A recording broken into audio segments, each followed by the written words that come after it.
মুসলমানরা কাপুরুষের সন্তান নয়, মুসলমান তো বীর পুরুষের জাতেরা। অতএব আমি তোমাদেরকে পাবনার মাটিতে একসঙ্গে রেখে যুবক ভাইদেরকে বলতে চাই, হাতে হাত রাখো, একসঙ্গে হাত বাড়াও, সামনে আগাও। কথা হবে একটা, আল্লাহর এই জমিনে আল্লাহর দ্বীনকে কায়েম করতে হলে, আল্লাহর রাস্তা কায়েম করতে হলে, কোরআনের রাস্তা কায়েম করতে হলে জীবন দিতে প্রস্তুত, রক্ত দিতে প্রস্তুত, শহীদ হতে প্রস্তুত। কার কার প্রস্তুত হাত তুলে আল্লাহকে দেখায় দাও। আমার পাবনার ঈশ্বরদীর ভাইয়েরা কেমন আছেন আপনারা সবাই? আলহামদুলিল্লাহ, আমিও অনেক ভালো আছি। দেখেন, যাকে মানুষ অনেক বেশি ভালোবাসে সে ভালো না থেকে যাবে কোথায়? যুবক ভাইরা তোমরাই বলো। আমি আজকের মাহফিলে যা দেখতে পাচ্ছি, ডানে বামে সামনে সব জায়গায় একবার তাকালেই বোঝা যাচ্ছে আজকের মাহফিলের অডিয়েন্স যতগুলো আসছে তার 90 ভাগেরও বেশি যুবক ভাইরা আজকে মাহফিলে এসেছে। আল্লাহ এদেরকে দ্বীন ইসলামের সৈনিক ওমর ফারুক রাদিয়াল্লাহু তাআলা আনহুর মতো কবুল করে পড়া, আমিন। আপনাদের শরীর স্বাস্থ্য ভালো আছে তো? আলহামদুলিল্লাহ। আজকে শেষ পর্যন্ত থাকবেন তো সবাই ইনশাআল্লাহ? আমি ভূমিকায় কিছু কথা বলছি, ঠান্ডা মাথায় শুনবেন। এরপর আমি একটি নির্দিষ্ট সূরা থেকে তাফসীর পেশ করব, and then we'll go back to home ইনশাআল্লাহ। বলেন ইনশাআল্লাহ। প্রথম কথা আমি বলছি, ভাগাভাগি করে দিচ্ছি। সোনামণি তোমরা কই যাও? বসো বসো।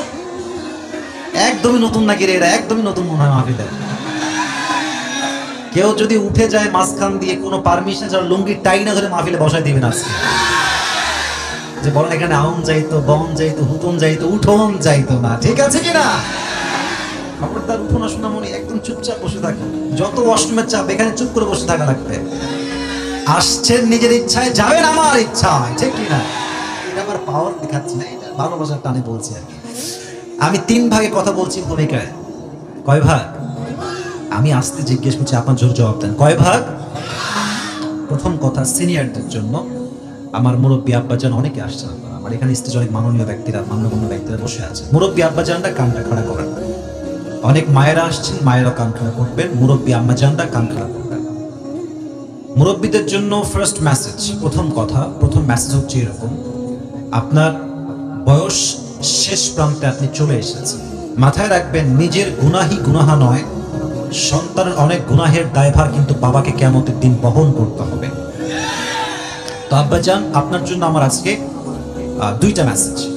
ফার্স্ট অফ অল, আমি দেখেছি অনেক মুরব্বীদের বয়স অনেক বেশি, বাট এখনো চরিত্র ঠিক করতে পারে নাই। না, ঠিক বলতে হবে না ভাই, আমি কথাটা বলি প্লিজ, আমাকে বলতে দেন, একটু পরে ঠিক বলবেন। কেন বললাম চরিত্র ভালো হয় নাই? এখনো আমি দেখতে পাই দাড়ি পেকে গেছে, বাট দেখবেন চায়ের দোকানে বসে মুরব্বী পায়ের উপরে পা তুলে ওপেনলি সবার সামনে আরামে টানতেছে বিড়ি। এরকম মুরব্বী তো অন্তত পাবনাই নাই গো। আরে নাই গো ভাই, নাই। আছে আছে, আমি জানি। আব্বাজান, আপনি শুধরায় যান। আপনি ঠিক হবেন, যুব সমাজ ঠিক হবে। আপনি নষ্ট হবেন, পুরো যুব সমাজটাই নষ্ট হয়ে যাবে। আল্লাহ আমার প্রিয় মুরব্বী আব্বাজানদেরকে বোঝার তৌফিক দান করুন, পড়া, আমিন। সেকেন্ড কথা, একটু ঠিক বেঠিক জোরে বলবেন। এখানে ঠিক বেঠিক আসতে বলেছেন কোনো আপত্তি নেই, বাট সেকেন্ড টাইম জোরে বলবেন, বুঝলে বলবেন, নয় চুপ থাকবেন।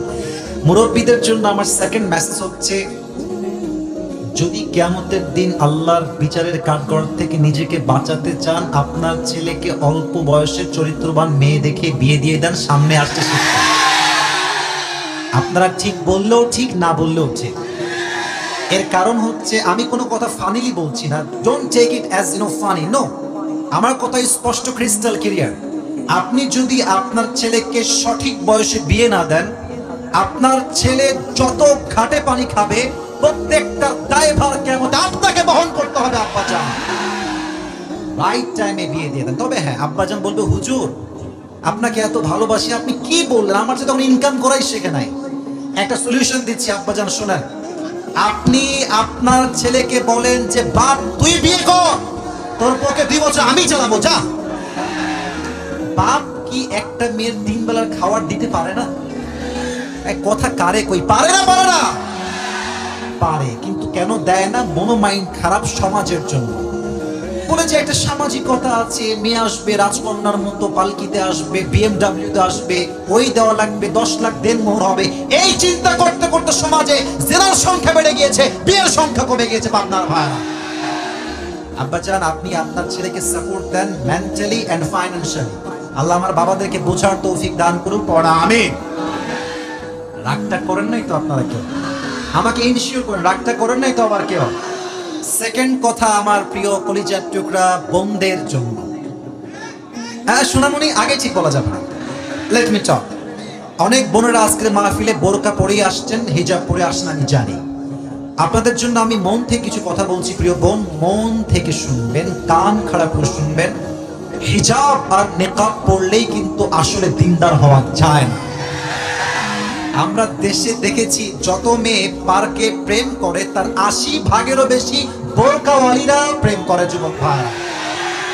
তাহলে বলবেন হুজুর বোরকা তো পড়ে আছে, দেখলে মনে হবে यार ये तो अभी के अभी जन्नत से दुनिया में भाग के आई है यार, इतनी अच्छी लड़की तो मैंने जिंदगी में कभी भी नहीं देखा यार, इतनी अच्छा कोई हो सकता है? मेरे दोस्त बात तो ये है कि ऊपरे फिट पर भीतरे পুরোটাই সদরঘাট। আমার প্রিয় বোন I respect you from my heart, আমি দিল থেকে সম্মান আপনাকে করি, বাট বোরকাকে প্রেমের হাতিয়ার হিসেবে ইউজ করলে আপনার চরিত্র খারাপ হয়ে যাবে প্রিয় যুবক ভাই।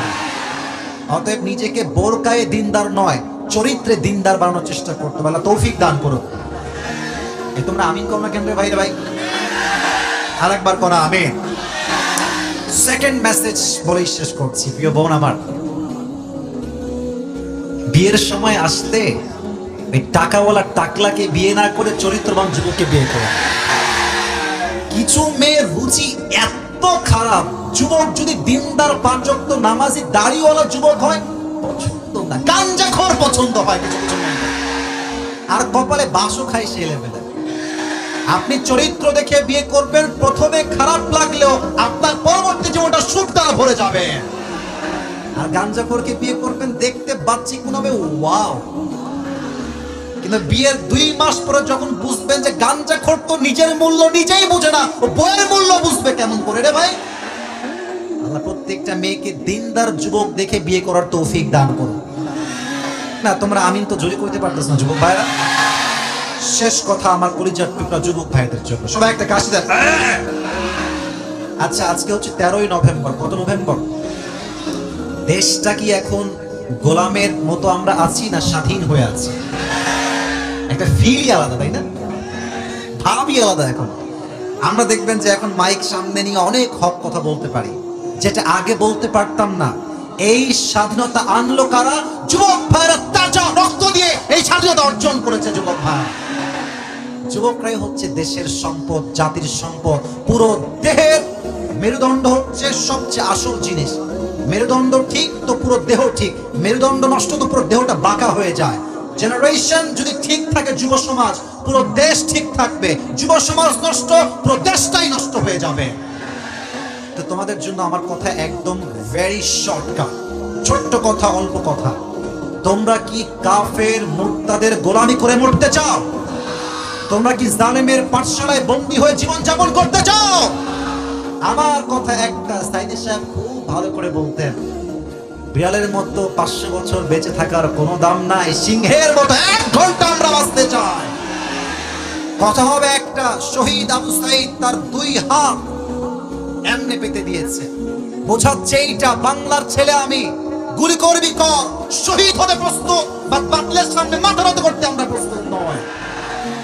বুঝিয়েছে যে মুসলমানরা কাপুরুষের সন্তান নয়, মুসলমান তো বীর পুরুষের জাতেরা। অতএব আমি তোমাদেরকে পাবনার মাটিতে একসঙ্গে রেখে যুবক ভাইদেরকে বলতে চাই, হাতে হাত রাখো, একসঙ্গে হাত বাড়াও, সামনে আগাও। কথা হবে একটা, আল্লাহর এই জমিনে আল্লাহর দ্বীনকে কায়েম করতে হলে, আল্লাহর রাজকে কায়েম করতে হলে, কোরআনের রাজকে কায়েম করতে হলে জীবন দিতে প্রস্তুত, রক্ত দিতে প্রস্তুত, শহীদ হতে প্রস্তুত। কার কার প্রস্তুত? হাত তুলে আল্লাহকে দেখায় দাও।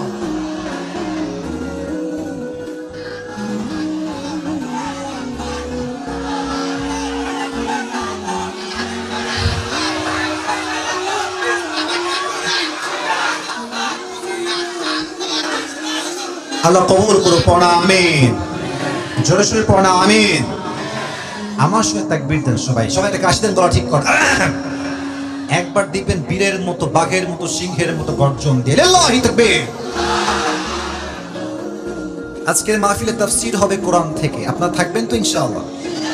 আগেও বলেছি কেউ উঠে গেলে তেইনা ধইরা বসায় দিবেন। রাজি আছেন তো ইনশাআল্লাহ? আচ্ছা, আমি প্রথমে জিজ্ঞেস করতে চাই, আজকের এই মাহফিলে বিবাহিত কে কে আছেন একটু হাত তুলেন তো। অনেক কম, বেশি নাই। আচ্ছা, হাত নামান। এবার সিঙ্গেল কারা, তারা একটু হাত তোলো। হ্যাঁ, সত্যি নাকি না মিথ্যা? কারো বউ নাই? Sure sure sure? সামনে শীতকাল, খুব কষ্টে তোমরা আসো আমি জানি।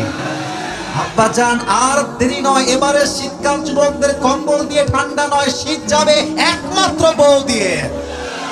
হাতের সময় থাকতে চরিত্রবান বিয়ে এই শীত আমাকে দেওয়াই লাগবে।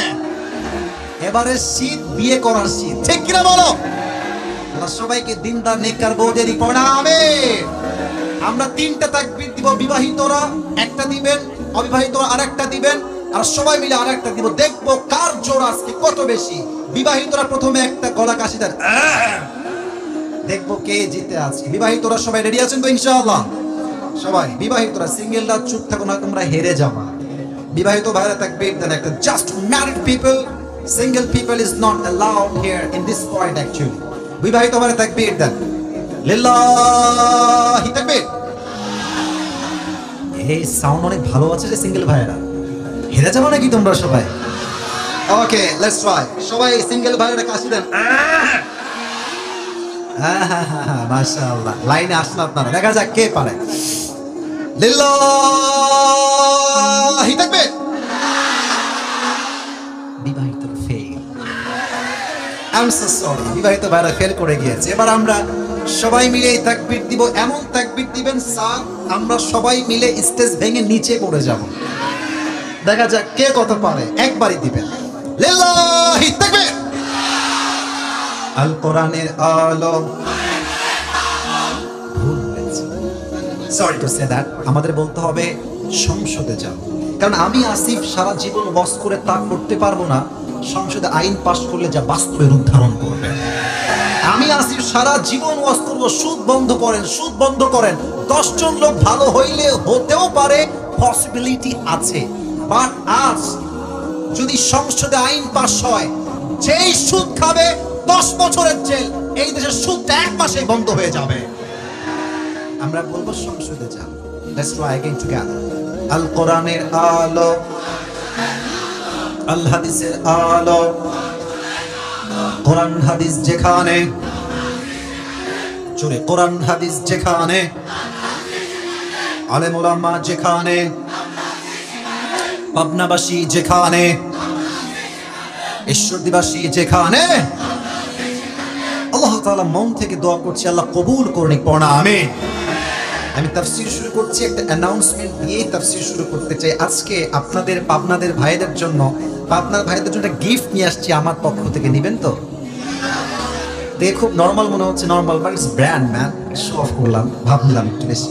তো এটা কেন বললাম, ভাবটা নিলাম যে এটা আমার টুপি, অনেক শখের টুপি, নিজে অর্ডার দিয়ে বানায় নিয়ে আসছি, আমার সাইজে আর কি। তো এই টুপিটা আমি আজকে গিফট করতে চাই যে কোনো একজন যুবককে, বা যে কোনো একজন মুরব্বীকে, বা যে কোনো একজন ছোট্ট বাচ্চাকেও দিতে প্রস্তুত আছি আমি। বাট যোগ্যতা লাগবে একটা। কয়টা? কথা কোন কয়টা? আমি আসিফ এখন যে আয়াত থেকে তাফসীর বা যে সূরা থেকে তাফসীর পেশ করব, আমার পুরো লেকচারটাই হবে কনস্ট্রাকটিভলি ইনশাআল্লাহ, পুরোটাই গঠনমূলক হবে। যদি কোনো যুবক, আচ্ছা একটা সুযোগ আছে, আপনি চাইলে আপনার অ্যান্ড্রয়েড ফোন বা আইফোনের নোটপ্যাড লিখতে পারেন, নো প্রবলেম অ্যাট অল, চাইলে লিখতে পারেন। অথবা আপনি চাইলে আপনার ডায়েরিতে কলমে লিখতে পারেন, no problem, not a big deal. তবে হ্যাঁ, ওয়াজ যখন শেষ হয়ে যাবে, পুরো আয়াতের তাফসীর বা সূরার তাফসীর যখন শেষ হয়ে যাবে, আমি বলবো আমি যা যা বলেছি কে বলতে পারবে, একজন দাঁড়াবেন, একজন সুযোগ দেওয়া হবে। যদি আপনি আমার প্রশ্ন অনুযায়ী উত্তর করতে পারেন, তবেই আজকে এই টুপিটা আপনার মাথায় আমি পরিধান করাই দিব। রাজি আছেন? একটু কমে গেছে ইনশাআল্লাহ, বলেন সবাই ইনশাআল্লাহ। শেষ তাকবীর দেন, লিল্লাহি তাকবীর। আজকে যে কিতাব থেকে আমরা তাফসীর করব, এই কিতাবটার নাম হচ্ছে আল কোরআন। কিতাবটার নাম, যে পারার থেকে তাফসীর করব আমি প্রশ্ন করেও জবাব দিবেন সবাই এক বাক্যে একসাথে একই টাইম। 30 নম্বর পারা। যুবক ভাইরা, মুরব্বী আব্বাজানরা, পাবনার ভাইরা, কত নম্বর পারা? Right answer. যে সূরা থেকে আমরা তাফসীর পেশ করব, সূরাটার নাম হচ্ছে সূরাতুল কাউসার। বলেন সবাই সূরাতুল। এটা হচ্ছে কোরআন কারীমের সবচেয়ে বড় সূরা। বড় না ছোট? শুধুই কি ছোট না সবচেয়ে ছোট? আচ্ছা, এই সূরার আয়াত সংখ্যা হচ্ছে মোট 3টা। বলুন সবাই কয়টা? ওদিকে সাউন্ড খুবই কম। Let's try again. কয়টা? এই সূরার রুকু হচ্ছে জাস্ট একটা। বলুন সবাই কয়টা? এই সূরাটা হচ্ছে কোরআনুল কারীমের 108 নম্বর সূরা। 100 কত নম্বর সূরা? আর এই সূরার শেষ এন্ড ফাইনাল কথা হচ্ছে এটা মাদানী সূরা নয়, এটা হচ্ছে মাক্কি সূরা। সুবহানাল্লাহ পড়ে সবাই। এবার আসুন আমরা তাফসীরের দিকে ঢুকে যাই। ইমাম সানাউল্লাহ বানীপত্তি রহমাতুল্লাহি আলাইহি লিখেছেন, কেউ যদি কোরআনের কোন একটা সূরা অথবা ভার্স অথবা চ্যাপ্টারের তাফসীর করতে চায়, 5টা বিষয়ে কথা বলার সবচেয়ে জরুরি। হাত দেখাচ্ছি, আঙ্গুল দেখে বলেন তো পাবনার ভাইয়েরা কয়টা বিষয় জরুরি? There are 5 things that is most important to talk about. কথা আপনাকে বলতে হবে 5টা বিষয় যদি আপনি তাফসীর করতে চান। নাম্বার 1, যদি কেউ আয়াতের তাফসীর পেশ করতে চায় প্রথমেই লাগবে শুদ্ধ তেলাওয়াত। যার আয়াত পড়াই সহিহ না তার তাফসীরের দাম 2 পয়সা আল্লাহর কাছে নাই। ঠিক আছে কিনা বলেন? The first rule is right pronunciation, সঠিক তেলাওয়াত, শুদ্ধ তেলাওয়াত। 2, right translation, সঠিক তরজমা। 3rd, Shaan an-nuzul, what's the background behind it? Why Allah subhanahu wa ta'ala has revealed this surah when he has revealed this surah? Allah কেন নাযিল করলেন, কোন সময় দিলেন, প্রেক্ষাপটটা কি ছিল, জানার দরকার। পাবনার ভাইরা সবাই বলেন তো আছে না নাই? 3 গেল। 4, what is the explanation of this surah? এই আয়াতের ব্যাখ্যা কি, ইন্টারপ্রিটেশন কি? 4, 5, what's the lesson that you have got from this surah? আপনি এই সূরার তাফসীর পড়ে ব্যাখ্যা পড়ে কি শিক্ষাটা পেলেন জানতে হবে। চুপ করে বসে থাক না, না মজার সময় মজা, সিরিয়াস মনে সিরিয়াস হবে, এটাই মুসলমানদের ব্যক্তিত্ব। আপনি সবসময় হাসবেন, মজা করবেন, ব্যক্তিত্ব নষ্ট হয়ে যাবে। অলওয়েজ হাসাহাসি না, হাসার সময় হাসাহাসি, যখন কান্নার ওয়াজ কান্না, হাসির ওয়াজ হবে হাসি হবে। ঠিক কিনা বলেন? আমি এখন পুরো সিরিয়াস মোডে কথা বলছি, বাবুরা একদম ডিস্টার্ব করবেন না। আপনারা একটু দেখে থাকেন, আচ্ছা যুবক ভাইরা আছে দেখে রাখবেন। আর কোনো সাউন্ড চাচ্ছি না। রাজি আছেন তো ইনশাআল্লাহ? প্রথমে আসুন সূরা সঠিক তেলাওয়াত। আমি পড়ছি, কেউ মোবাইল ফোনে হাত দিবেন না, ফেসবুকে যাবেন না। মায়েরা বোনেরা প্লিজ মেহেরবানি করে, আমি অনেক রিপোর্ট পাই আমার ফেসবুক পেজে যে মেয়েরা মাহফিলে এসে ফেসবুকে মেসেঞ্জারে কথা বলে, ভিডিও কলে কথা বলে। What is this? আপনি কি মাহফিলে ওয়াজ শুনতে আসেন, ভণ্ডামি করতে আসেন? এখানে ওয়াজ শুনবেন, কোরআন পড়বো আমি, ফাস্তামিউলা, কলিজার থেকে শ্রবণ করতে হবে। ঠিক কিনা বলেন পাবনার ভাই? আমি তেলাওয়াত করছি প্রথম শব্দ থেকে। আউযু বিল্লাহি মিনাশ শাইতানির রাজীম। বিসমিল্লাহির রহমানির রহিম। ইন্না আ'তাইনাকাল কাউসার ফাসাল্লি লিরাব্বিকা ওয়ানহার ইন্না শানিআকা হুয়াল আবতার। আল্লাহু আকবার। শুদ্ধ তেলাওয়াত ডান। সেকেন্ড পার্ট হচ্ছে ট্রান্সলেশন, তরজমা। আল্লাহ তাআলা বলছেন ইন্না আ'তাইনাকাল কাউসার, O my prophet, indeed we have granted you Kawsar. ইয়া রাসূলুল্লাহ, ইয়া হাবিবাল্লাহ, আমি আল্লাহ তাআলা আপনাকে হাউজে কাউসারের মতো নিয়ামত নিজেই দান করেছি। সুবহানাল্লাহ পড়ে। ফাসাল্লি লিরাব্বিকা ওয়ানহার, so perform the salah and sacrifice to your Lord alone. অতএব আপনি নামাজ পড়ুন, কুরবানি করুন, লোক দেখানোর জন্য নয়, মানুষকে খুশি করার জন্য নয়। It's just not for show off, লোক দেখানোর জন্য নয়। আমার নামাজ, আমার কুরবানি 1 সপ্তাহ খুশির জন্য হবে। তিনি কে? সেকেন্ড আয়াতের তরজমা। থার্ড, ইন্না শানিআকা হুয়াল আবতার, O my prophet, indeed the one who hates you is truly cut off from any goodness. Ya Rasulullah, যারা আপনার সামনে বেয়াদবি করবে, যারা আপনার বিপক্ষে ফেসবুকে লিখবে, যারা আপনার ছবিকে অঙ্কন করে কার্টুন করবে, যারা আপনার সাথে বিদ্বেষ পোষণ করবে, আমি আল্লাহর ওয়াদা সূরা কাউসার আমি দিলাম যে আপনার সঙ্গে বেয়াদবি করবে, আমি আল্লাহ তার পুরো বংশকেই নির্বংশ করে দিব। আল্লাহু আকবার। এই ওয়াদা এই আয়াতে করেছে 1 সপ্তাহ। আওয়াজ দিয়ে বলেন তো পাবনার ভাইরা তিনি কে? এবার আসেন 3 নাম্বার চ্যাপ্টার। এটা বলতে গেলে আমাকে হাদিসের ঘটনায় যেতে হবে। ঘটনা বলার সময় জরুরি হচ্ছে দুটি বিষয়। এক, ঘটনা যে আমি বলছি আপনার ঠিক বেঠিক বলা জরুরি নয়, আমি কোন ধারায় বলছি কি বলছি that is most important. Number two, ঘটনা যে আমি বলছি আপনি কি শিক্ষা পেলেন দ্যাট ইজ মোস্ট ইম্পর্টেন্ট। ঠিক কিনা বলেন? বলেন তো আমরা যে নবীর উম্মত সেই নবীর নাম কি? মুহাম্মদুর রাসূলুল্লাহ। পড়েন সবাই সাল্লাল্লাহু। শান্তভাবে, আমি কোনো সাউন্ড নাই, শান্তভাবে সবাই পড়েন সাল্লাল্লাহু আলাইহি ওয়াসাল্লাম। আমি প্রশ্ন করছি, উত্তর দিবেন নরমাল আওয়াজে, খুব উঁচু আওয়াজ লাগবে না। নবীজির বাবার নাম কি ছিল? আরেকটু জোরে বলো, নাম কি ছিল? আচ্ছা, সেকেন্ড কোয়েশ্চেন। আমি কাউকে বাধাতে চাচ্ছি না, আমি আপনাদেরকে আলোচনায় ঢুকাতে চাই তো, মনোযোগ বাড়াতে চাই তো, just for your concentration I am trying to motivate, আপনাকে আমি অনুপ্রাণিত করার ট্রাই করছি। নবীজির মায়ের নাম কি ছিল? বামে বলেন ভাইরা, নবীজির মায়ের নাম কি ছিল? আমেন। দুদমা হালিমাতুস সাদিয়া রাদিয়াল্লাহু তাআলা আনহা, বলেন সবাই মারহাবা। আচ্ছা, নবীজির চাচার নাম কি ছিল? আরে ভাই জানেন তো, ভয় কেন লাগছে? বলেন না সবাই, নবীজির চাচার নাম কি ছিল? আবু তালেব। নবীর দাদার নাম কি ছিল? Abdul Muttalib. শেষ প্রশ্ন, last question in this point. নবীজির বউ তো ছিল মোট 11টা। পাবনার ভাইরা মোট কয়জন ছিলেন?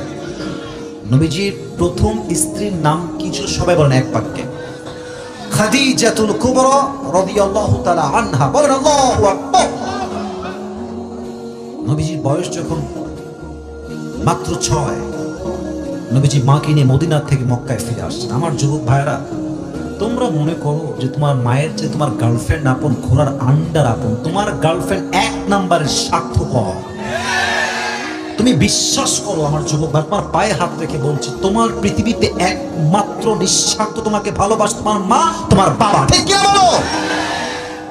নবীজি ফিরে আসছেন মাত্র বয়স 6, একদম 6 বছর ছোট্ট শিশু মুহাম্মদ সাল্লাল্লাহু আলাইহি ওয়াসাল্লাম মদিনার থেকে মক্কায় ফিরে আসছেন। হঠাৎ করে নবীর আম্মাজান 2 হাত এমনি বুকে দিয়ে বসে পড়েছে। নবীজি বলছে, আম্মাজান আপনার কি হয়েছে? আপনি এরকম করছেন কেন? অস্থির হয়ে গেছে। যদি আমি এটাকে 2024 সালে নিয়ে আসি, আমি এটাকে বলবো এটার নাম হচ্ছে হার্ট অ্যাটাক। যদি ব্রেনে স্ট্রোক হয় বলে আমরা ব্রেন স্ট্রোক, যদি হার্টের সমস্যা হয়, ঠাস করে পড়ে যায়, এটাকে আমরা সায়েন্টিফিকলি বলি হার্ট অ্যাটাক। নবীর মায়ের ওখানে হার্ট অ্যাটাক হয়েছে। নবীজি মায়ের কাছে দৌড় দিয়ে আসছে, মাত্র 6 বছর বয়স। নবীজির মা এমনে পড়ে গেছে। নবীজি নিজের কোল পেতে দিয়েছেন মাকে শোয়ার জন্য। নবীজির মা নবীজির কোলে শুয়ে আছে, এমনে নবীজি হাত দিয়ে আছে। আম্মা আপনার কি হয়েছে? আম্মা আপনি এরকম করছেন, আপনি অস্থির কেন হচ্ছেন?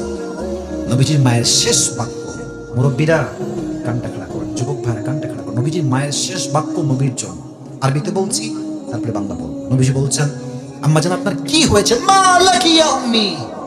নবীজির মা বলছেন, ইয়া মুহাম্মদ, কুল্লু জাদীদিন বাল ওয়া কুল্লু হাইয়িন মাইয়িত ওয়া লাকাদ ওয়ালাদতু তুহরা।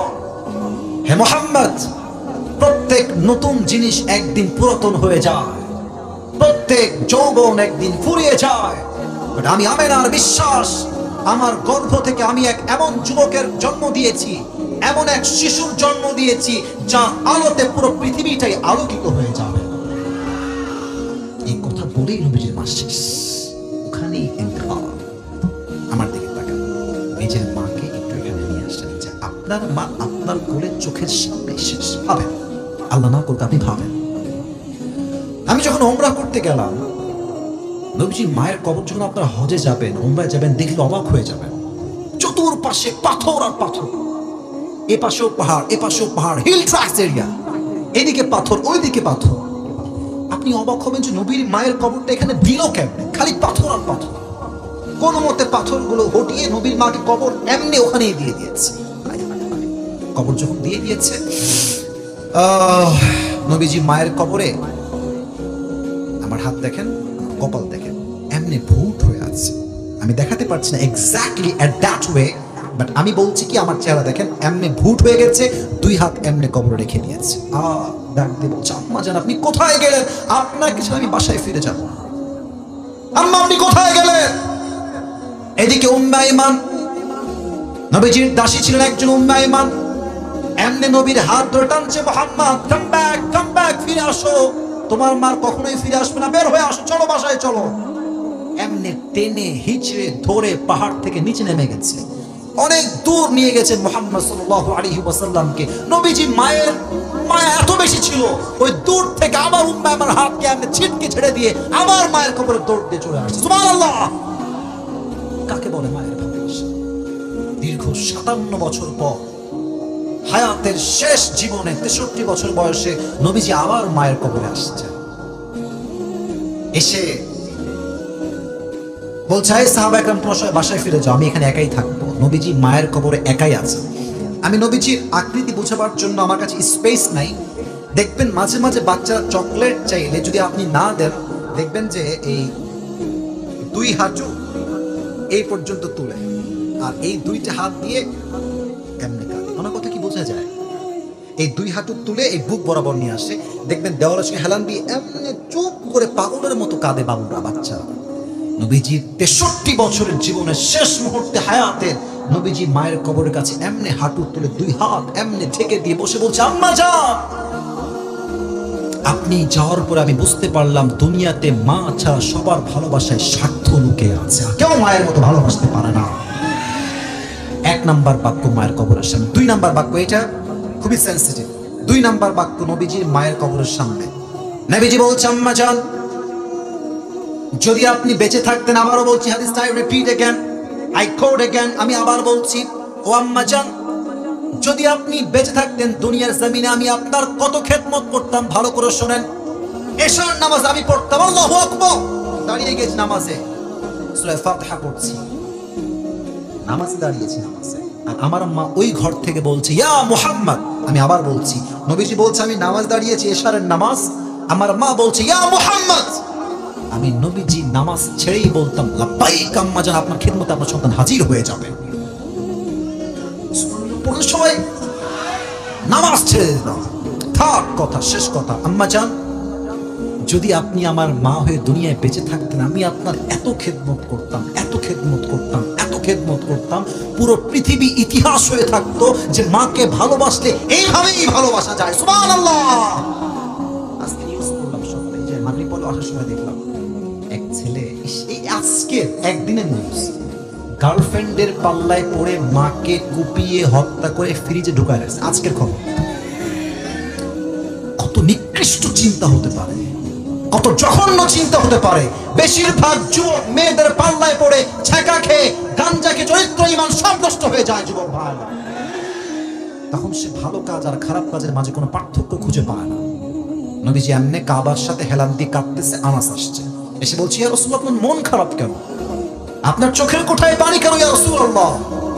নবীজি ডাক দিয়ে বলছে, আনাস, আমি হচ্ছে এমন একজন নবী, জন্মের পূর্বে আমার মা নাই, আমার বাবা নাই, জন্মের 6 বছর পরে আমার মা নাই, চাচা আবু তালেব সেও বিদায় নিয়েছে, আব্দুল মুত্তালিব সেও বিদায় নিয়ে চলে গিয়েছে, আমার একমাত্র কলিজার টুকরা বউ আম্মাজান খাদিজা সেও বিদায় নিয়েছে, আমাদের আম্মাজান। সুবহানাল্লাহ পড়বেন না নাউজুবিল্লাহ পড়বেন, তো হুঁচি হিসাব আসবে না ভাই।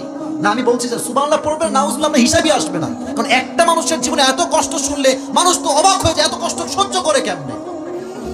আমাদের জীবনে একদিন অভাব, একবেলা খাইনি বলে, ভাই তুই কেমন আছিস? বলছে আমার জীবনে সুখ বলতে কিছুই নাই রে ভাই, আল্লাহ আমাকে কিছুই দেয় নাই। বাট নবীর এত কষ্ট, নবী যে একটা বাক্য বলছে, আলহামদুলিল্লাহ আলা কুল্লি হাল, যা হয়ে যাক যাক, আমি আল্লাহর রহমতে অনেক ভালো আছি। সুবহানাল্লাহ পড়েন। তাজ বলছে, নবীজি কি কষ্ট হয়? বলছে আমার কানে খবর আসছে আম্মার ইবনে ইয়াসিরকে সাহাবায়ে کرامদেরকে কাফেররা কি করেছে। ডান হাত দেখেন, ডান পা এক উটে বেঁধেছে এমনি, এক উটের সাথে, বাম পা আর এক উটের সাথে বেঁধেছে রশি দিয়ে, 2 উটকে 2 দিকে ছেড়ে দিয়েছে। উটের চাপে এমন ভাবে চাপ লেগেছে, পুরো দেহের এই রান দেহ থেকে বিচ্ছিন্ন হয়ে আলাদা হয়ে গেছে। আমার কানে খবর আসছে বেলাল রাদিয়াল্লাহু তাআলা আনহুকে কাফেররা 2 হাত এমনে দিয়ে, এখানে একটা পেরেক, এখানে একটা পেরেক, আর বুকের উপরে বিশাল লম্বা একটা পাথর চাপিয়ে এইভাবে শুয়ে রেখেছে মরুভূমির উত্তপ্ত গরম বালুর ভেতরে। আমার কানে খবর আসছে কাফেররা সুমাইয়া রাদিয়াল্লাহু তাআলা আনহাকে শহীদ করেছে এমন ভাবে, আমি বলবো কেন, আগে রেপ করেছে সবাই মিলে। আমি বলতে লজ্জা লাগে, বাট আমাকে হাদিসটা না বললে আপনারা ইসলাম যে কত কষ্টে আসছে আপনি টের পাবেন না। এদিকে দেখেন, একটা মেয়েকে রাগ করবেন না, আমার কথা আমি হাদিস থেকে বলছি। সব কাফেররা গণধর্ষণ করেছে। নাউজুবিল্লাহ দেখি পড়েন না আপনারা ভাই। এবার তার এক পা এই দিকে দিয়ে বেঁধে দিয়েছে, আর এক পা এই দিকে দিয়ে দড়ি দিয়ে বেঁধে দিয়েছে। আর কাফেররা সবাই মিলে তীর এমনে তাক করে সুমাইয়া রাদিয়াল্লাহু তাআলা আনহার লজ্জাস্থানে তীর মেরে জায়গায় শহীদ করে দিয়েছে। একটা মেয়ের কি পরিমাণ কষ্ট আপনি চিন্তা করেন তো। সমস্ত কাফের মিলে ধর্ষণ করেছে, আর তার দুই পা দুই দিকে টানিয়ে রেখে দড়ি দিয়ে বেঁধে প্যারাক দিয়ে মেরে দিয়ে লজ্জাস্থানে তীর মেরে শহীদ করেছে। আল্লাহু আকবার, কি স্যাক্রিফাইস, কি জীবন, কি ঈমান, কি তাগড়া ঈমান তাদের। আর কাফেররা বলছে মুহাম্মদ, নাউজুবিল্লাহ, এবার জোরে বলছে মুহাম্মদ, তোরে তোর রব ভালোবাসে না, তাই তোর কোনো সন্তান দুনিয়াতে বেঁচে নাই, তুই হচ্ছিস লেজ কাটা বংশের মানুষ। এই কথা আমি তো বলছি ব্যাখ্যার জন্য, আমার বলতো আমার হাত পা কাঁপতেছে, আমি কেমনে নবীর সামনে কথা বলতে পারি। বলছে তোর বংশের লেজ কাটা, তো কোনো পুত্র সন্তান বেঁচেই নাই। আচ্ছা বলেন তো, এই যে এতগুলো হাদিস বললাম নবীর জীবন থেকে, আপনার কি মনে হয় আপনার ভাই, নবীর জীবনে কষ্ট কি কম না অনেক বেশি? আমাকে বলুন, অনেক কম না অনেক বেশি? এমনি হেলান দিয়ে নবীজি বসে আছে। তো দেখেন এই যে কথা বলছি, ডানে বামে কত যুবক মুরব্বী তাকায় আছেন আমার দিকে। একবার ডানে তাকাই, একবার বামে থেকে, একবার সারের দিকে তাকাই, এদিকে তাকাই, মাঝে মাঝে নিচের দিকেও তাকাই। আনাস কথাগুলো শুনতে শুনতে এত কান্না পেয়েছে আনাসের, আনাস মাথাটা নিচু করে, এখন কিন্তু হাদিসের মেইন পয়েন্টে আমি আছি, মূল কথায়, এমনি মাথাটা হালকা করে নামিয়েছে, কথা বলতে বলতে in the middle of conversation, কথার মাঝে মুখটা হালকা নামিয়েছে। জাস্ট 30 সেকেন্ড পরে চোখ তুলেছে, নবীর দিকে তাকিয়েছে। একটু আগে নবীর দুই চোখ বেয়ে বেয়ে পানি ঝরছিল, অশ্রু ঝরছিল। 30 সেকেন্ড পরে তাকিয়ে দেখছে নবীজির পুরো চেহারায় উজ্জ্বল ঝলমলে মুচকি হাসি বের হচ্ছে। সুবহানাল্লাহ। আনাস বলছে, নবী হে, কথা বলো না, থাক না, ওভাবেই থাক, কথা বলো না। ইয়া রাসূলুল্লাহ, আপনার চোখে তো পানি ছিল, আপনি হাসছেন কেন?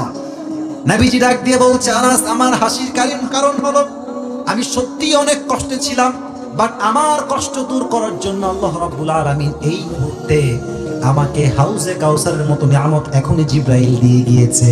সুবহানাল্লাহ। এখন প্রশ্ন করবে আপনার অনেক যুবক ভাইরা, মুরব্বী, আচ্ছা হুজুর আপনার ওয়াজ সবই বুঝলাম, নবীর হারিয়েছে 4 জন পুত্র সন্তান, নবী কষ্টে আছে, তো সন্তানের জায়গায় সন্তান দিলে সান্ত্বনা হয়, যে ঠিক আছে সন্তান হারায় গেছে নবী, আপনি এই আরেকটা সন্তান, বাট কোথায় সন্তান?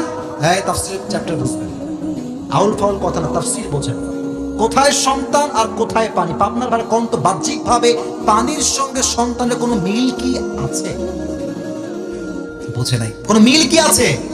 আমি আসিফের ছেলে মরে গেছে, আমি কষ্টে আছি, আল্লাহ বলল আচ্ছা যাও, ছেলে মরে গেছে, তোমাকে একটা মেয়ে সন্তান দিলাম, এটা নিয়ে সান্ত্বনা পাও। স্যার আমার কথা কি ঠিক আছে? আল্লাহ বলছে আপনাকে আমি হাউজে কাউসার দিলাম, হারিয়ে গেছে সন্তান, আল্লাহ দিচ্ছে হাউজে কাউসার, পানির মাঝে সন্তানের মাঝে তো বাহ্যিক কোনো মিল নাই, তো নবীজি হাসলেন কেন? ব্যাখ্যার দরকার যুবক ভাইরা মুরব্বীরা, আছে না নাই? তাফসীরের 4টা ব্যাখ্যা পেয়েছি, শুনবেন তো আপনারা সবাই। একজন যুবককে আমি চাই, এই লাল গেঞ্জি, এই লাল লাল লাল লাল বসুন, লাল বাবাজি উঠা যাবে না, একদম ওয়াশরুম ছাড়া যদি জরুরত হয় উঠবেন। একজন মুরব্বী চাই বা যুবক চাই যে দাঁড়িয়ে একটা তাকবীর দিবে বাঘের মতো, কে আছে? লিল্লাহি তাকবীর বলবে, কে আছে? না, নারায়ে তাকবীর বা লিল্লাহি তাকবীর বলতে হবে।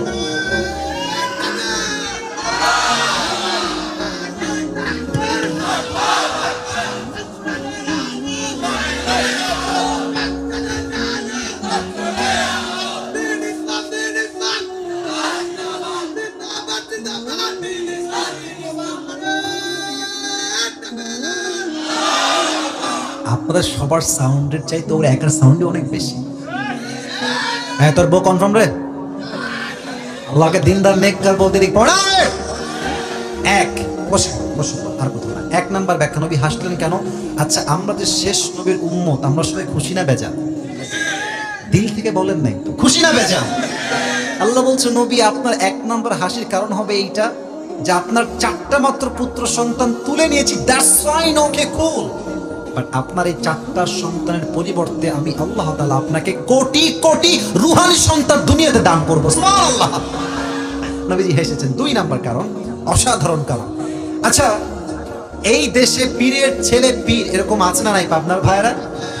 অনেকের বাবা পীর ছিলেন, দাদা পীর, খুব ভালো ছিলেন তারা, বাট ছেলে পীর হয়েছে যে যোগ্যতায় নয়, বাপ পীর তাই ছেলে পীর। বাপ ছিল আল্লাহওয়ালা, বাট ছেলে গাঞ্জা খাইয়া কলকিটাই না কুল পায় না। ঠিক আছে কিনা? বিশেষ করে কিছু মেয়ে মাজারে গিয়ে, বাবা আমার একটা মেয়ে লাগবে, বাবা আমার একটা ছেলে লাগবে, বাবা আছে না নাই বলো? প্রিয় আম্মা জান, আচ্ছা আপনারা কি মাজারে কখনো গেছেন? আরে ভাই গেছেন কিনা বলেন সবাই। দেখবেন যে মাজারের যে এন্ট্রান্স, যে মেইন ফটো গেট, দেখবেন কিছু ফকির থাকে একদম গেটে, হাতে থালা থাকে। আপনার ভাইরা কি থাকে? ঠিক বলতে হবে না, বুঝতে হবে কি বোঝায়। আপনি পুরো বছরে গেছেন মাত্র একদিন, একদিনই এই যাই ঘুরে আসি, বাবার দরবার দেখে আসি, দ্যাটস ফাইন, কুল, গেছেন। প্রিয় ভাই, আপনি বছরে গেছেন একবার চাইতে, আর এই ফকিরের বেটা ফকির পুরো জীবনটাই মাজারেই বসে আছে। ফকির এমনি থালা পেতে আপনাকে আগেই মেসেজ দেয় যে, বাবু রে, বাবা যদি কিছু দেওয়ার ক্ষমতা রাখতোই, তোর আগে আমি বড়লোক হয়ে যেতাম। বুঝলে বুঝপাতা, না বুঝলে তেজপাতা। আপনি যদি বাবার দরবারে চান মুসলমান ঘরের সন্তান হয়ে, আপনার মতো মূর্খ হয়ে জমিন আর দ্বিতীয় কেউ হতে পারে না। আল্লাহ বলছেন, নবী যদি আপনার সন্তান বেঁচে থাকতো দুনিয়াতে, এমন একটা ফিতনা তৈরি হতো যে আপনার আগামীর প্রজন্ম আপনার সন্তানকে নবী বানিয়ে ফেলতো।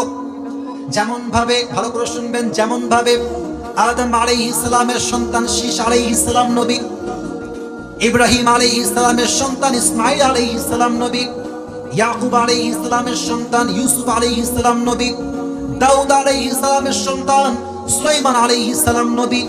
যদি তাদের সন্তান নবী হইতে পারে, তো আপনার সন্তানদেরকে উম্মতরা আবেগে পড়ে নবী বানিয়ে ফেলতো। ঠিক কিনা বলো?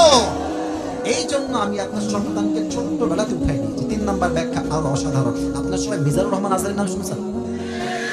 শুনছেন তো, আসতে কেন, জোরে বলেন, শুনছেন না?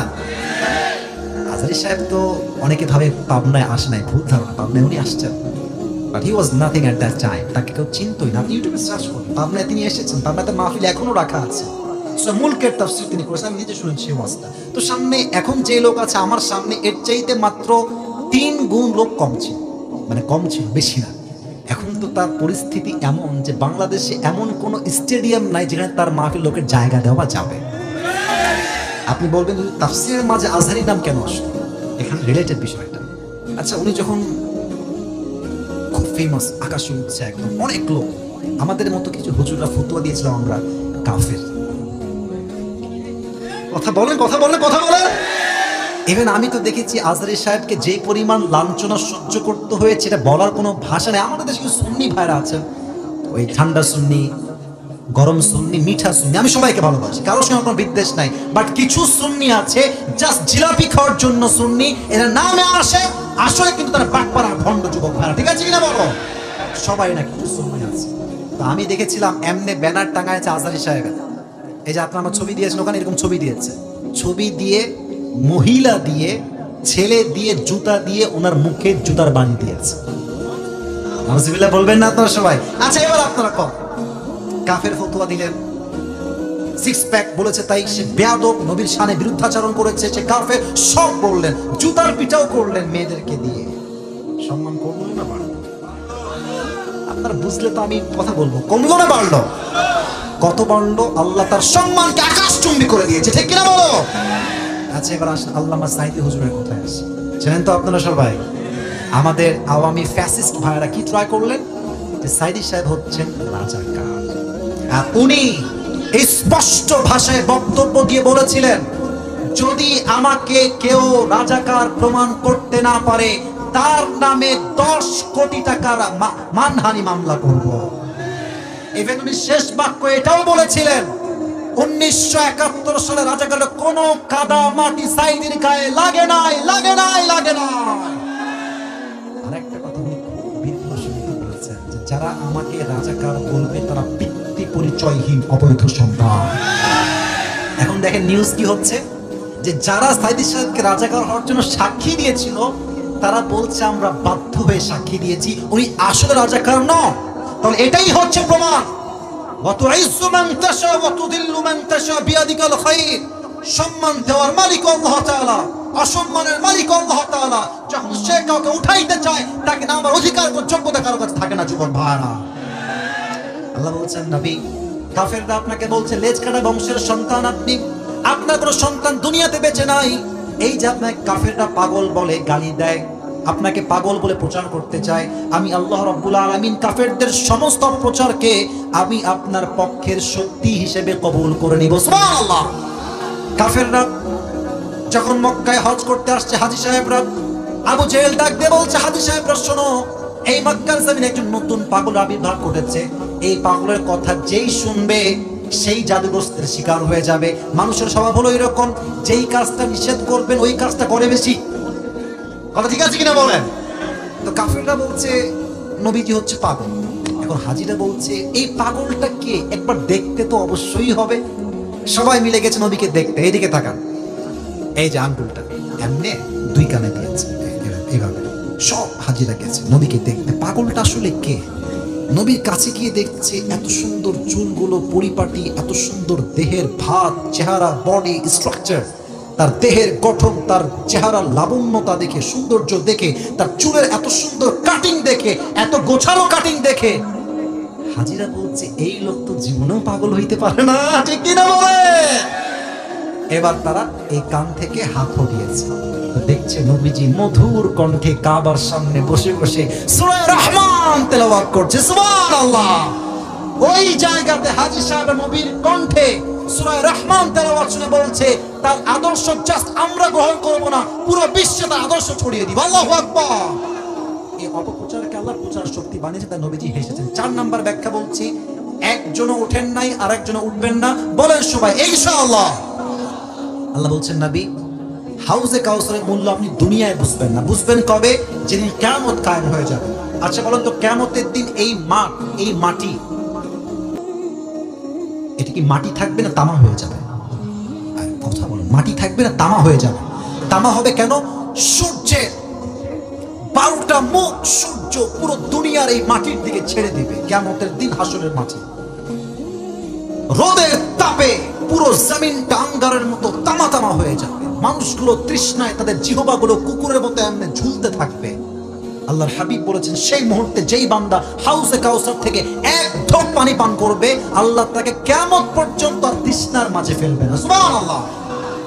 আচ্ছা, এখানে একটা বাচ্চাকে দেখলাম না, এখন উঠলো মনে হয়। বাচ্চাটা কোথায়? বাচ্চাটা ওই যে, একটু এদিকে নিয়ে আসেন তো। আমি আয়াতের তাফসীর করার জন্য ডাকছি, ধমক দিব না, একটু এদিকে নিয়ে আসেন।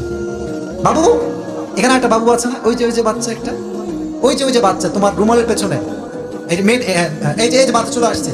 বাবু তোমার নাম কি সোনামণি? জিসান। আচ্ছা, ওর বয়স কত হবে?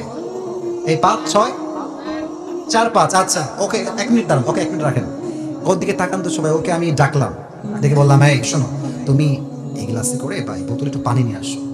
দেখবেন যে ঠিক আছে হুজুর নিয়ে আসছি, দেন যাবে নিয়ে আসবে, কোনো রিয়াকশন। আচ্ছা, আর একটা পয়েন্ট, ওকে আমি ডাকলাম, তাফসীর বোঝানোর জন্য এক্সাম্পল দিচ্ছি। এই বাবু এদিকে আসো। ওকে দিলাম চকলেট, আইসক্রিম, কোন, তারপরে আপনার চকলেট, এদিকে আপনার চিপস, আবার দিলাম 500 টাকা দিয়ে বললাম বাবু যাও 1 গ্লাস পানি নিয়ে আসো। এমন দৌড় দৌড় প্যান্ট খুললেও টের পাবে না।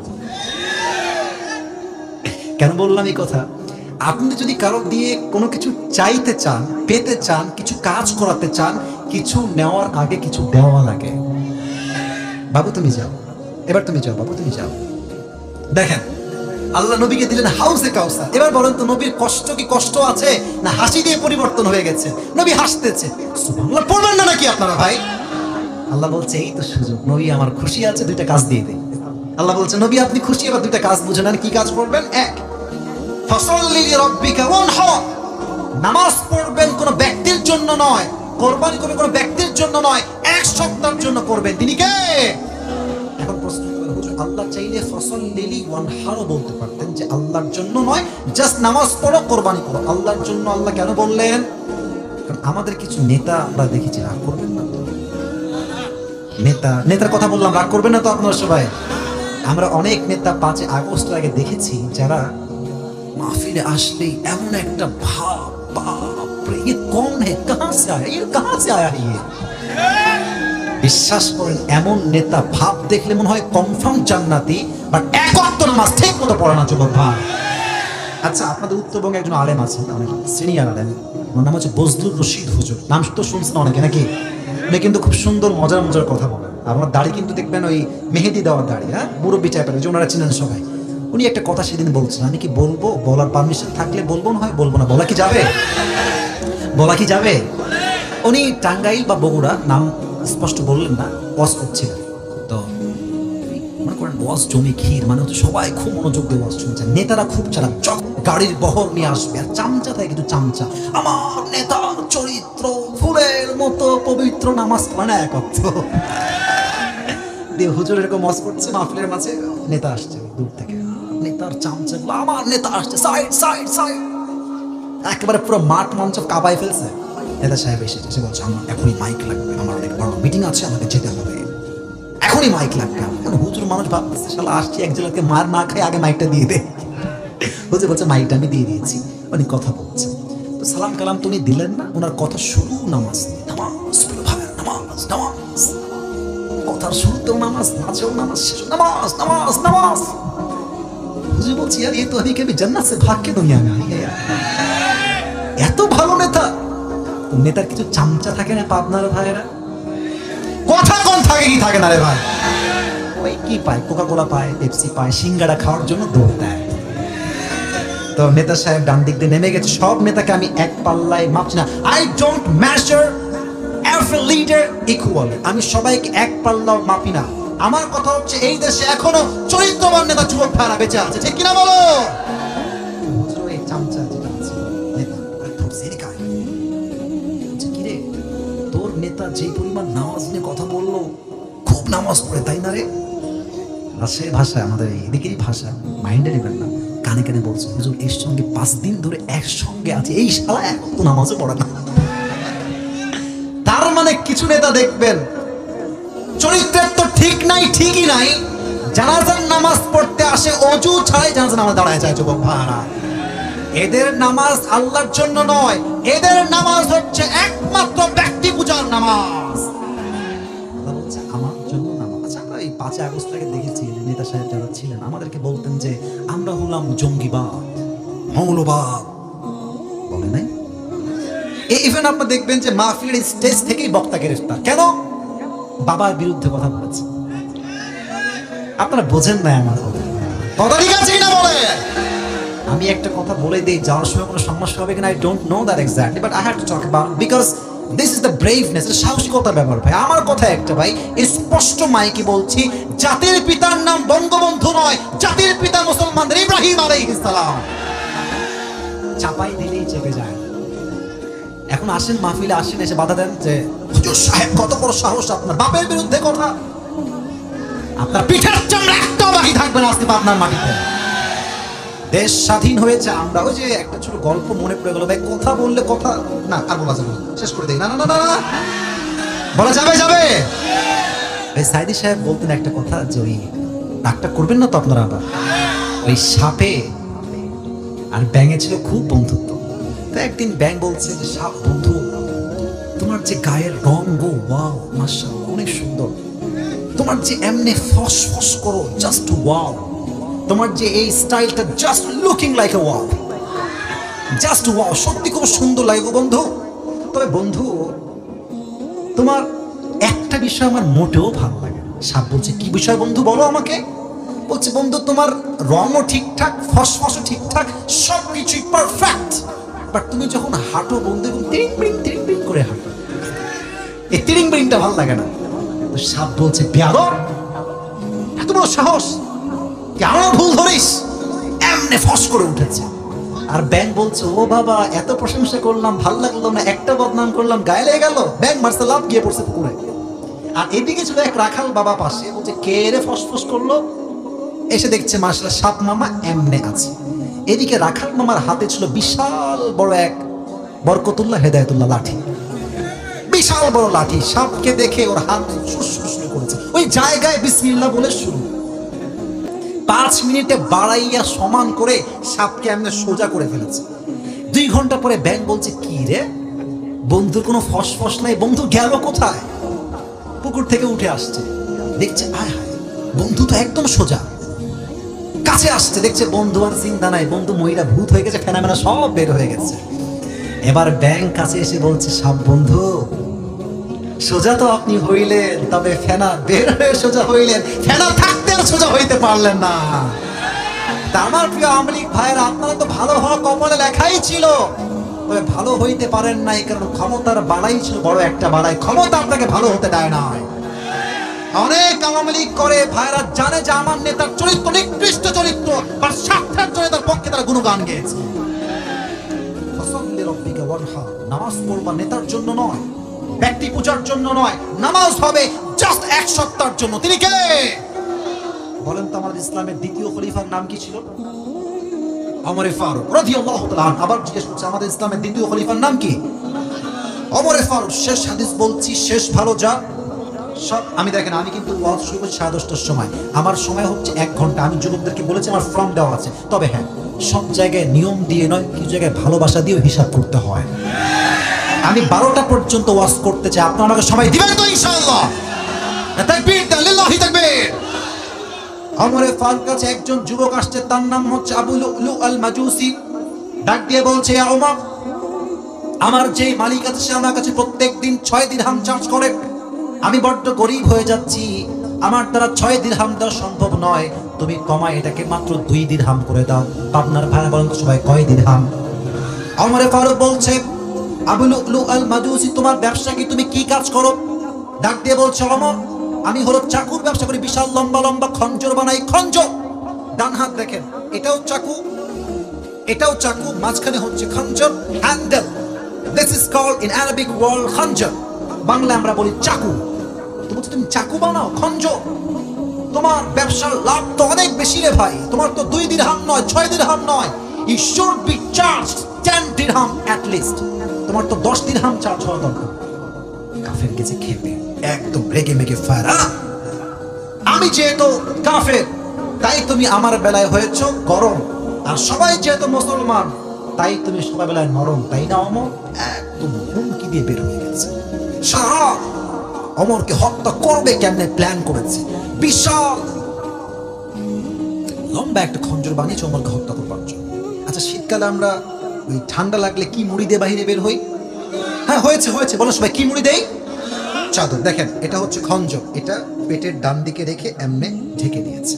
কিন্তু সে তো মুনাফিক, রূপ ধারণ করবে কেমনে যে কেউ চিনতে পারবে না। সেটা চাদর নিয়েছে, 2 পাশে ঝোলানো শাল। পাকিস্তানের সবাই বলে শাল, আমরা বলি চাদর। তো 2 পাশে শালটা ঝুলিয়েছে। শালের এই পাশ অর্থাৎ চাদরের উপরি ভাগটা এমনে এই পার থেকে দিয়ে এই পর্যন্ত দিয়েছে, আর নিচ থেকে ডানের অংশটা এমনে দিয়ে এই বরাবর দিয়ে পুরো মুখটাকে ঢেকে দিয়েছে। কেউ চিনতে পারছে না কে এই ব্যক্তিটা, কে এটা, কাফের মুসলমান, কেউ চিনতে পারবে না। ওমর ফারুক ফজর নামাজ পড়াইতে আসছে, এসেই বলছে, সফু সুফুফাকুম, কাতার সোজা করো, কাঁধে কাঁধ মিলিয়ে দাঁড়াও, আল্লাহু আকবার। হাত বেঁধেছে। এবার আমার চেহারা কেউ দেখবেন না। এবার হাদিস বুঝতে চাইলে আমার হাত যতটুকু পেটের দিকে দেখা যায়, look at my hand, look at my belly side, এই যে পেটের দিকটা দেখেন, যতটুকু দেখা যায়। উনি প্রথমেই হাত বেঁধে সানা পড়েছেন, সূরা ফাতিহা পড়েছেন, কিরাত পড়েছেন। এরপরে আল্লাহু আকবার দিয়ে রুকুতে গিয়েছে। Exactly at the same time পেছন থেকে আবু লুলু আল মাজুসি তার চাদরটাকে এমনে উড়িয়ে দিয়েছে, আর পেটের ডান দিক থেকে খঞ্জরটা বের করে এবার একবার ডান দিকে আমার হাতের দিকে তাকাবেন, শুধু একবার তাকাবেন, আবার নিচে তাকাবেন। এটাও ছুরি, এটাও ছুরি, এটা হচ্ছে হ্যান্ডেল ধরার জায়গা। এবার পেটের দিকে তাকান, সবাই পেটের দিকে। এই খঞ্জরটা ধরে ওমর ফারুকের ঠিক পেটের ডান দিক থেকে শুরু করে এমনি একটা পোজ দিয়েছে।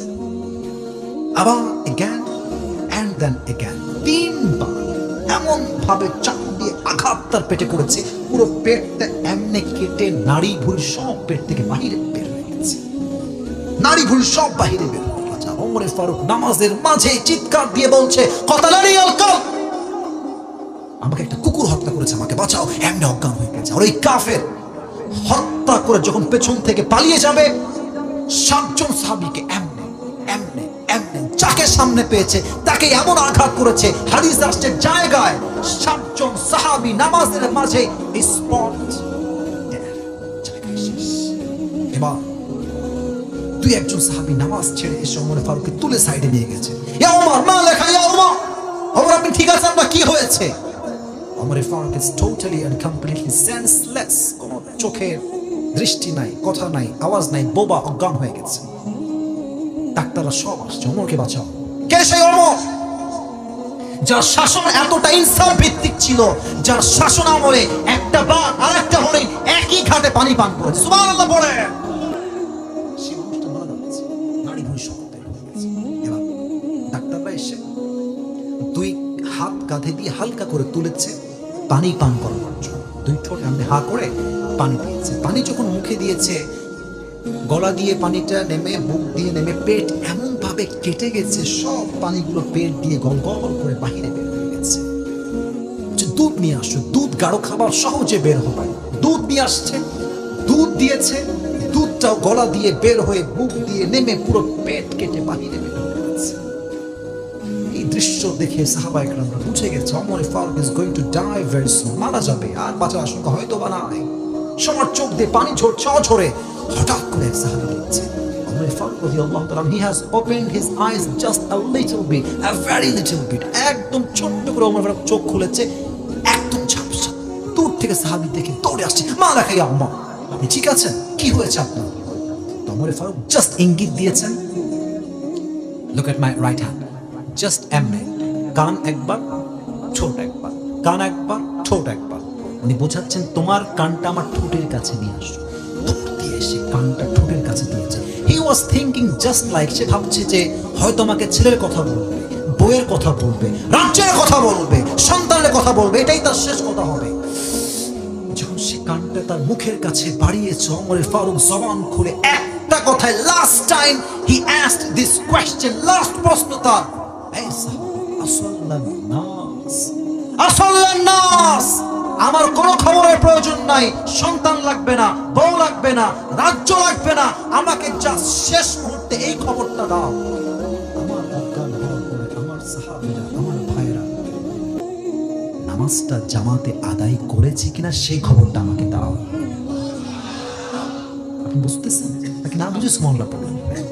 পেট কেটে নাড়ি ভুঁড়ি সব বের হয়ে গেছে। দেখলেই মানুষ বুঝবে মানুষটা আর বাঁচবেই না, শেষ মুহূর্তে আছে। এই মুহূর্তে কোন কথা বলছেন? নামাজ, নামাজ, নামাজ। কোন সাহাবী? যেই নবী যাকে জান্নাতের টিকিট দিয়েছেন তিনি দেন নাই, আল্লাহ নিজেই দিয়েছেন। আল্লাহ তাআলা নবীর মাধ্যমে ওমর ফারুককে দুনিয়াতেই সংবাদ দিয়েছেন, ওমর তুমি মরার সঙ্গে সঙ্গেই তোমার জান্নাতের টিকিট কনফার্ম আল্লাহ করে দিয়েছে। এই মানুষটা জান্নাতের টিকিট নবীর হাত থেকে পেও নামাজ। তুমি কোন কনফার্ম জান্নাতি যে নামাজের আজান হয় আসরের, আর যুবকরা মোড়ে মোড়ে দাঁড়িয়ে পাবজি এবং ফ্রি ফায়ার খেলে বেড়ায়। আজান হচ্ছে মসজিদে, মুরব্বী এলাকার চায়ের দোকানে বসে বিড়ি টানে আর টিভিতে বাংলা সিনেমা দেখে বেড়া হয়। আজান হচ্ছে মসজিদে, কিছু নির্লজ্জ বেহায়ামে বাহিরে এমন ভাবে বেপরদায় হেঁটে বেড়ায় যা যুবকদের চোখ নয়, মুরব্বীর চোখ, ইমান দুটোই নষ্ট হয়ে যায়। তুমি জান্নাত থেকে কই পেয়েছো? জন্য আজরি সাহেবের নানা গোলাম সারওয়ার সাইদি হুজুর একটা কথা বারবার বলতেন, ঠিক হলে ঠিক বলবেন, না চুপ থাকতেন। উনি বারবার বলতেন, নামাজ নাই যার, ইমান নাই তার। বলেন বলেন বলেন। উনি আরেকটা কথা বলতেন, নামাজ নাই যার, মুসলিম হিসেবে পরিচয় দেওয়ার কোন যোগ্যতাই তো তার নাই আল্লাহর জামিনে। ঠিক কিনা বলো? নামাজ হচ্ছে মুসলমানদের জীবনের সবচেয়ে গুরুত্বপূর্ণ ইবাদত। ফাসাল্লি লিরাব্বিকা ওয়ানহার, perform the salah and sacrifice to your Lord alone. নামাজ পড়বেন আল্লাহর জন্য, কুরবানিও করবেন আল্লাহর জন্য। Last ayah, I will translate of this ayah and then I will finish my speech. Inna shani'aka huwal abtar. O my prophet, indeed the one who hates you is truly cut off from any goodness. যে আপনার সামনে বিরুদ্ধাচরণ করবে, আপনার সম্মানে গুস্তাখি করবে, আমি আল্লাহ তার সমস্ত সম্মানকে মাটির নিচে মিশিয়ে ধূলিসাৎ করে দেব।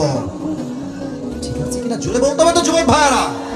এবার আমি শেষ কথা, শেষ বাক্য বলছি। আপনাদেরকে বাঘের মতো গর্জন দিয়ে আমাকে বলতে হবে যে আপনাদের মতামত এই বিষয় কি। আমি সূরা কাউসারের শেষ আয়াত থেকে একটা স্পষ্ট শিক্ষা আজকে পাবনার মাটিতে বলতে চাই। আল্লাহ তাআলা বলেছে যে নবীর শানে বিরুদ্ধাচরণ করবে তার কোনো বংশই থাকবে না। এখান থেকে আমরা স্পষ্ট বাক্যে, স্পষ্ট ভাষায় বলছি, ডক্টর ইউনূস সাহেবকে বুঝতে হবে আগামী সংসদে আইন পাস হবে, আমার এই মাটিতে যদি কোনো নাস্তিক ব্লগার নবীর সামনে একটা কটূক্তি করে তাকে ঢাকার বাইতুল মুকাররমের সামনে ফাঁসির কাস্টে, ওপেনলি লাইভে ব্রডকাস্টে ফাঁসির কাস্টে ঝুলিয়ে হত্যা জানাই দিতে হবে যুবক ভাইরা। এই রায়ে কারা কারা একমত দুটো হাত তুলে আল্লাহকে দেখা দাও।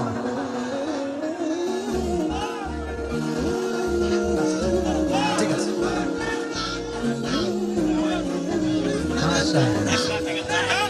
মাশাআল্লাহ, লিল্লাহি তাকবীর।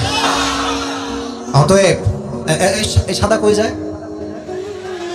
সুযোগ নাই, কোনো সুযোগ নাই, বসে পড়ো, একদম বসে পড়ো, যেতে দেওয়া যাবে না। আমরা যাব একসঙ্গে, একসঙ্গে হাত মিলাই দিলে তোমার বাসায় যাবো, ঠিক কিনা বলো যুবক ভাইরা? আচ্ছা, আজকের ওয়াজ যে আমরা শুনেছি, ওয়াজ কি খুব খারাপ লাগছে নাকি আপনাদের ভাই? আমার ওয়াজ কি একটাও তাফসিরের বাহিরে আমি করেছি? সমস্যা কোনটা জানেন? এই যে 1.5 ঘন্টা তাফসির করলাম, এগুলো ইউটিউবে যাবে, কিন্তু এই যে টিকটক যারা চালায়, ইনস্টাগ্রাম যারা চালায়, এই ফেসবুকে রিলস যারা বানায়, দেখবেন তাফসির দিবেই না, একটা বাক্য প্রেম নিয়ে বলেছিলাম ওইটাই আপলোড দেবে। আর মানুষ বলবে আমরা কি তাফসির মাহফিল শুনতে এসেছি না প্রেম কাহিনী? আরে ভাই, তুই শুনলি কি? ওয়াজ করলাম 1.5 ঘন্টা, তুমি শুনলা 30 সেকেন্ড। তোমার যোগ্যতায় নয়, তোমার মূর্খতায় কমতি আছে, ঠিক কিনা বলো? তোমাকে বুঝতে হবে যে আমি কি বললাম রে ভাই। আমি তো পুরোটা ওই সময় একই ওয়াজ করছি না। অতএব যেই বক্তার ওয়াজ শুনতে ভালো লাগে, 30 সেকেন্ড নয়, ফুল ওয়াজ ইউটিউবে শুনতে হবে, ঠিক কিনা বলো? আচ্ছা, প্রশ্ন করছি, এই মাহফিলটা আগামী হোক, এটা আমরা চাই কি চাই না? পেছনে আওয়াজ বেশি, সামনে আওয়াজ নাই, চাই কি চাই না? একটা যুবক যদি এখন উঠে যাও, আমি নিজে তোমাকে কাউন্টার দেব, খবরদার সাহস করো। আমি সবার দিকে চোখ রাখছি কি বলছে। এই মাহফিলটা যারা করেছেন তাদের একটা খরচ আছে না? আরে ভাই, কথা কোন আমার সাথে, খরচ আছে না? শোনেন, কোন কমিটি ছোট নয়, প্রত্যেকটা কমিটির শক্তি হচ্ছে জনগণ। জনগণ যদি সহযোগিতার হাত বাড়িয়ে দেয়, এমনও হতে পারে যে এই কমিটি একদিন পাবনার ঈশ্বর দিতে মিজানুর রহমান আজহারীকে তো আপনাদের সহযোগিতায় নিয়ে আসতে পারে। পারে কি পারে না বলেন সবাই? এই মাহফিলটা আগামীতে হবে, কারা কারা চাঁদ হাত তুলে আল্লাহকে দেখায় দেন। হাত এমনি রাখবে না, তাকবীর দেওয়া লাগবে, হাত এমনি রাখেন। কমিটির ভাইয়েরা, ভলান্টিয়ার্সরা এই মুহূর্তে রুমাল নিয়ে যাবে। আমি বলে দিচ্ছি, শেষ হয়নি। যার পকেটে যা আছে ভাড়ার টাকা বাদ দিয়ে সবকিছু দিয়ে দিবেন, নাম্বার 1। সেকেন্ড কথা, পুরস্কারের চ্যাপ্টার আমরা শুরু করব, এর মাঝে আদায়ও হয়ে যাবে, রুমাল নিয়ে পুরস্কার আমরা দিয়ে দিব। রাজি আছেন তো ইনশাআল্লাহ? সবাই একটা কাশি দেন। ভলান্টিয়ার্স একদম ওখানে ফিরে যাও, যেখানে সবাই ছিল দায়িত্বে, সবাই। আচ্ছা, টুপিটা আমি আমার হাতে নিলাম। যুবক ভাইয়ারা অ্যাক্টিভ হয়ে যান, মুরব্বীরা অ্যাক্টিভ হন, যুবক ভাইয়ারা বাচ্চারাও অ্যাক্টিভ হয়ে যান। আজকে যত নাম্বার পাড়ার থেকে আমরা তাফসীর শুনছি, এই পাড়ার নাম্বারটা কত ছিল? মাশাআল্লাহ, খুবই লাউডলি আনসার। যে সূরার তাফসীর পেশ করেছে, সূরাটার নাম কি? এটা কত নম্বর সূরা? 100। এই সূরার মোট আয়াত সংখ্যা কয়টা? এই সূরার মোট রুকু সংখ্যা কয়টা? এই সূরা কি মাদানী না মাক্কি? আমি বলেছিলাম প্রত্যেকটা সূরার তাফসীর পেশ করতে হলে 5টা বিষয় লাগবে। শুদ্ধ তরজমা, শুদ্ধ তেলাওয়াত, 2 নাম্বার শুদ্ধ তরজমা, 3 নাম্বার কেন নাযিল হয়েছে, প্রেক্ষাপট কি ছিল, 4 নাম্বার ব্যাখ্যা কি, 5 নাম্বার শিক্ষা কি। 5টা বিষয়ে কি ওয়াজ হয়েছে নাকি হয় নাই? এবার আসুন আমরা জাস্ট তরজমা করছি। ইন্না আ'তাইনাকাল কাউসার, নবী হে আমি আপনাকে কাউসার দান করেছি।